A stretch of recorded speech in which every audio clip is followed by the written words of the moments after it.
Bom dia, boa tarde, boa noite. Eu me chamo Fabiano Lacerda e você está no Contras Fluxo. Hoje nós vamos falar o porquê o teatro é só para meninas. Claro que não.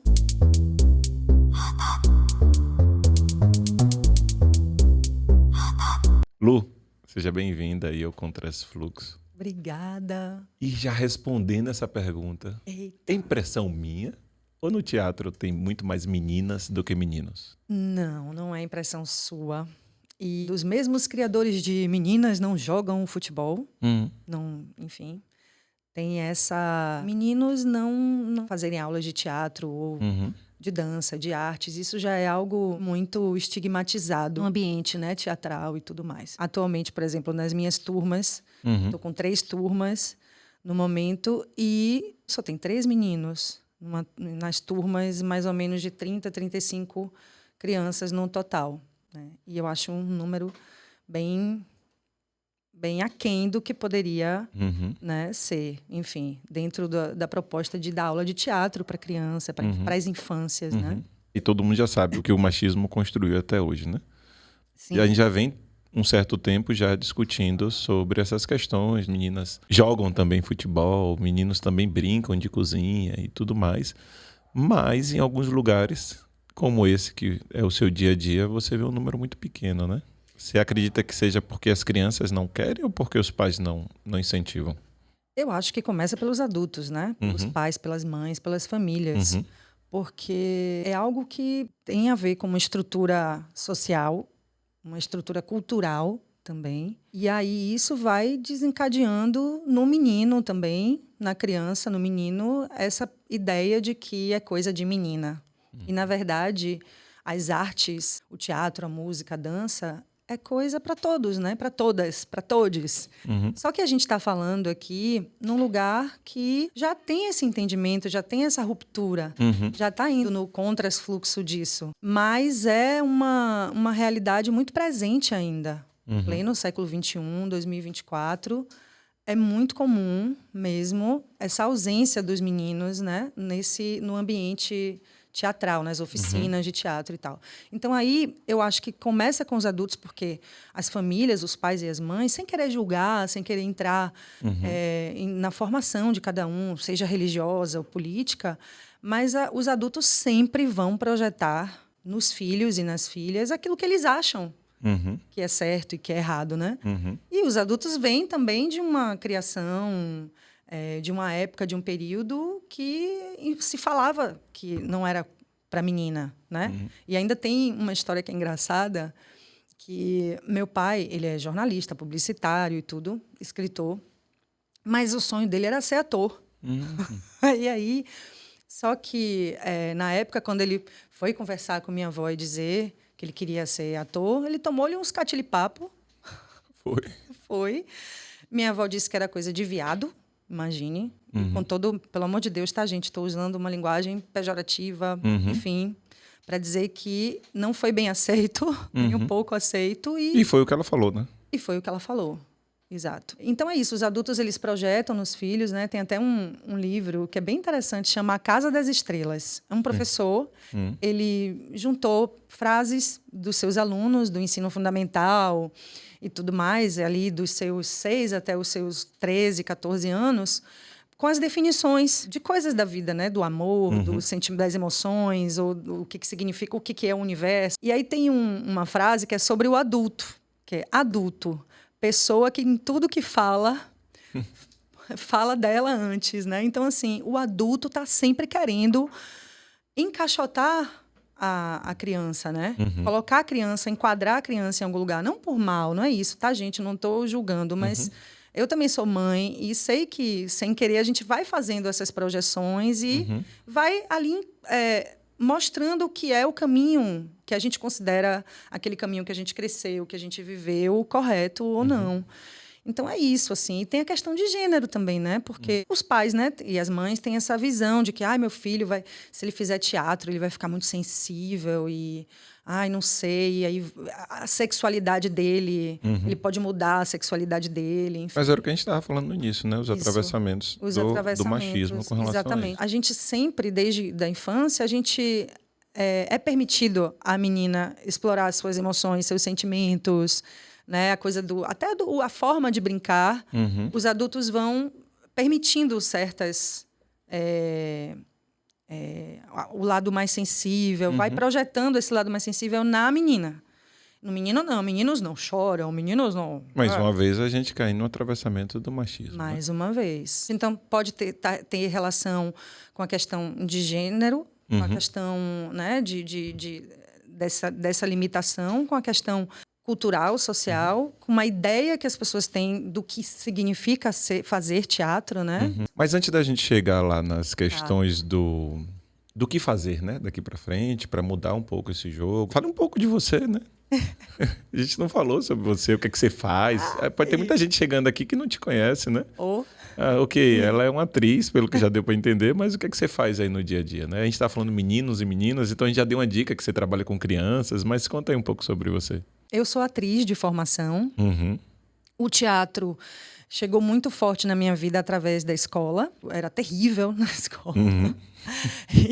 E digamos que lá o teatro, a música, a poesia fazia parte do ano letivo inteiro e era muito intenso. Tinha muitos projetos. E eu me envolvi em todos, adorava. E também contava nota, né? Porque eu sou uma pessoa que repetiu de ano, sou uma pessoa que não conseguia ficar na cadeira. Sempre fui muito inquieta, muito criativa. Então, a escola é como se desse as mãos para o teatro e as minhas, né? Juntasse a gente.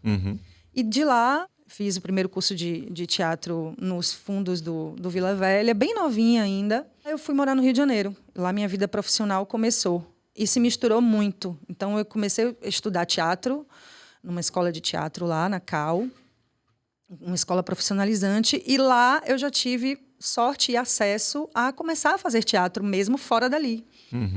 E já comecei, assim, muito bem, porque já comecei participando de um elenco que era dirigido pelo filho de Nelson Rodrigues. A gente tinha acesso ao material dele. E foi massa, porque eu comecei a entender a engrenagem do teatro ali. A coxia, som, luz, toda essa engrenagem, né? Muito novinha, e estudando, né? E viajando, e fazendo, e trabalhando e tal. Então, lá começou o teatro. Do teatro, eu comecei a entender que eu não era atriz, só atriz, que eu era artista também, sabe? Eu me vejo muito servindo a arte de uma forma geral. E de lá eu fui para percussão, que é algo que é minha paixão. Eu toco percussão até hoje, é como se fosse minha segunda pele. E aí fui para o maracatu, fui para o coco, para a ciranda, para a cultura popular, sabe? E nunca mais saí também. Então a percussão faz parte de tudo que eu venho fazendo em relação aos meus projetos, que eu já vou chegar lá. E aí, do maracatu, junto com um grupo de amigos, ajudei a fundar um grupo de maracatu, que já tem quase 18 anos, e de resistência, né? E da música também fui tendo contato com muitos mestres da oralidade e tudo mais, e tive acesso também à contação de histórias, a partir de uma imersão com um mestre griot. Os griots são contadores de histórias de regiões do continente africano, né? Que é passado de geração em geração, é uma arte milenar. E essas histórias vão passando de geração em geração, como eu já falei. E eu tive um dos maiores ensinamentos na minha vida, bem novinha ainda, fazendo uma imersão com o Sotigui, que é uma grande referência na contação de histórias, né? E o griot tem uma função social muito grande dentro da sua comunidade, sabe? Ele não é só o artista, ele também tem uma função social ali diante de toda a comunidade, né? Como as histórias também, né? A contação de histórias, que também eu fui por esse caminho da contação de histórias, ou seja, né? Atriz, percussionista e contadora de histórias. Já vou fazer 10 anos oficialmente nessa jornada também. E aí ele me deu um ensinamento muito bonito, assim, que eu acho que é legal deixar aqui para quem for escutar a gente, que eu acho que vale para todas as pessoas, em todas as profissões. E que eu acho que as histórias, né, estamos aqui contando elas e ouvindo e tal, tem muito a ver. Em um dos exercícios nessa imersão, nesse processo de imersão com ele, alguém começava a contar uma história, e improvisando uma história, e quem se sentisse à vontade para interromper e seguir com a história, poderia interromper, né? Aí lá vai eu. Alguém começou a contar a história e tudo mais. Lá vai eu, lá pelos 20, 21 anos. Entrei interrompi a história, né, e continuei. Só que eu continuei no lugar de já pedir palmas para as pessoas e, sabe, chamar atenção e tal, porque era aniversário, palmas, você quer? E aí Sotigui, muito como um mestre, um sábio, interrompeu, pediu todas as licenças. E aí ele falou: a história nunca é maior do que você. Você não precisa chamar atenção para si para contar uma história. Porque a história é maior do que você. Então, esse ensinamento ficou, né? Assim, eu tenho muita sorte de ter conhecido grandes mestres da palavra, da oralidade, mesmo que na música, na percussão e no teatro, sempre com o ensinamento da escuta, sabe? Hoje mesmo aqui, né? Eu fiquei pensando, o que eu posso falar? O que eu posso falar? Mas, na verdade, o que o outro precisa ouvir, precisa escutar, sabe? Sim. E aí é isso. Então, toda essa bagagem, eu tenho um projeto chamado Mala Mala Tum. Quase um trava-língua, né? Igual contra esse fluxo, né? Mala Mala Tum. Aí, veja, estou eu lá no Rio de Janeiro com todas essas experiências, lá se vão 12 anos, enfim, trabalhando como artista e tudo mais. E aí, eu tinha 2 malas antigas, muito antigas, e 2 amigas, em momentos diferentes da minha vida, encontraram no lixo e me deram. São essas malas assim de couro da década de 40, por aí, né? Sim. Aí, e meu tambor, minha alfaia, minhas coisas, né? Aí resolvo voltar para Salvador e uma amiga mineira vai me levar para o aeroporto. Eu deixo tudo para trás, uma vida para trás, assim, sabe? Uma casa montada, eu deixei tudo para trás e trouxe essas malas que serviram, na época, eram adereço, era a cama de gato dos meus gatos, era adereço de algum cenário, objeto de decoração. Aí minha amiga mineira no aeroporto, vendo todas aquelas malas, eu toda lá preocupada para não sei o que, com minha alfaia, que é um tambor de maracatu, ela pergunta assim para mim: uai, o que você... Tanta coisa para você levar de volta para Salvador, você vai levar essas malas, véia? E aí eu fiquei pensando, vou. E aí trago essas malas. Corta a vida, né? Vou vivendo a vida. E aí, pós nascimento de minha filhota, vendo minha filha de quase 1 ano se deliciando com um saco plástico voando no ventilador. E aquilo foi transbordando em mim, sabe? E aí eu fui começando a juntar os negocinhos assim que eu fazia, percussão, contação de histórias, teatro, não sei o quê. Tinha as 2 malas ali, ou seja, mala e o tum do tambor. E ficava com essa mala tum, que é, na verdade, uma expressão da oralidade, né, que os mais velhos faziam com as crianças. E num gesto de confiança, as crianças devolviam. Então fazia mala, tum. Aí tem gente que conhece como mala, tim. É um reflexo involuntário. Se você tiver criança perto, assim, um bebê, principalmente, faça para ver como é. Então, é um gesto de amor, de afeto, uma conexão ali com os mais velhos e o bebê. Então, mala, tum quer dizer esse encontro do afeto da infância que ficou na minha cabeça. Mas a Mala Tum são projetos para as infâncias de todas as idades, de 0 a 160 anos. E aí, durante esse tempo, tem o quê? 10 anos esse projeto? Rapaz, oficialmente, né, a Mala Tum, a primeira apresentação, digamos assim, que nem foi aqui, foi em Ilhéus, foi em outubro de 2015, então vai fazer 9 anos já. E a Mala Tum vai em todos os espaços. E eu também dou oficinas de contação de histórias, de teatro, e sempre mesclando com as minhas referências, né, da cultura popular e tal. Durante esses 9 anos, sempre foi um menino para 30 meninas, foi isso? Não, é que assim, dentro de todas essas culminâncias da Mala Tum, há mais de 1 ano, vai completar 1 ano, eu estou dando aulas de teatro regularmente, né? Não como um projeto pontual em determinados lugares, ou escolas, ou jornada pedagógica também, que eu trabalho com os adultos também. Mas eu estou muito... estou chamando de escola itinerante da Mala Tum de teatro, né? Para crianças a partir de 5 a 12 anos, né?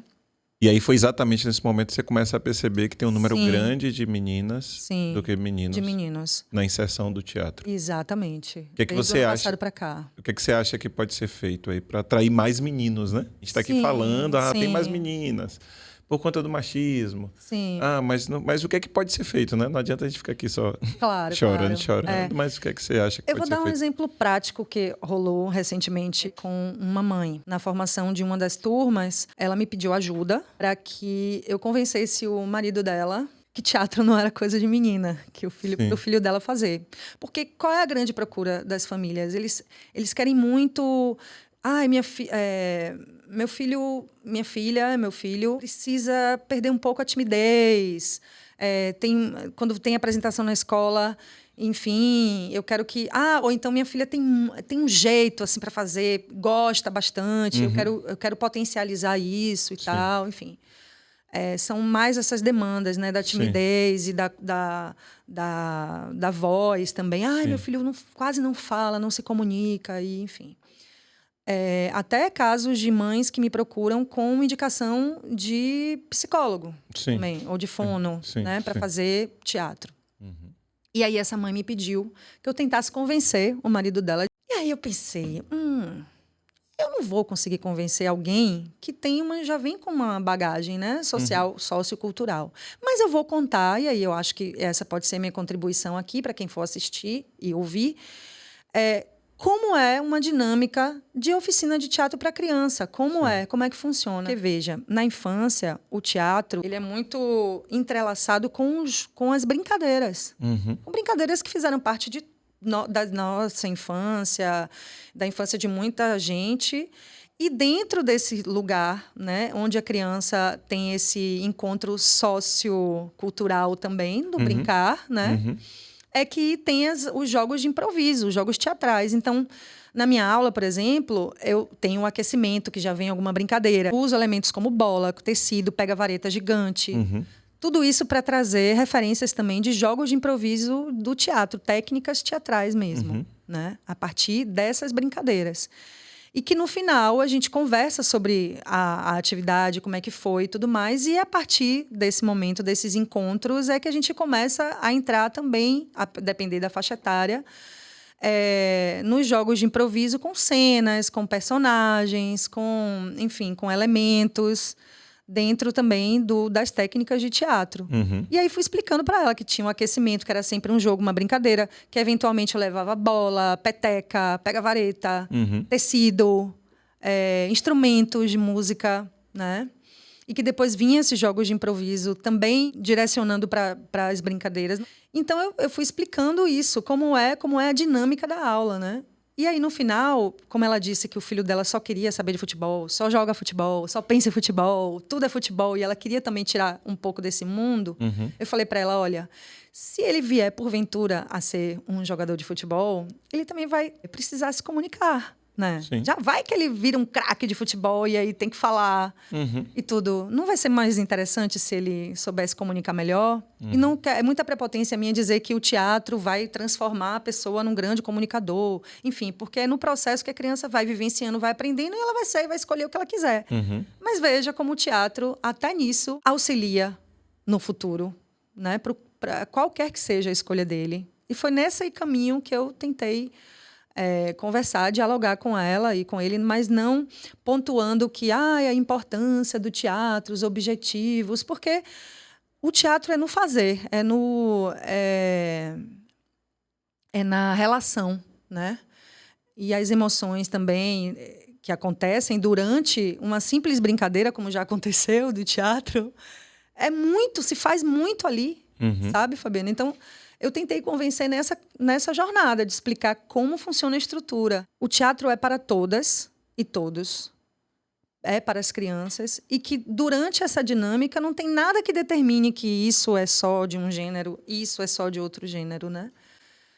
E que, no final das contas, os meninos que entram, né, que embarcam nas oficinas, não se veem num espaço onde...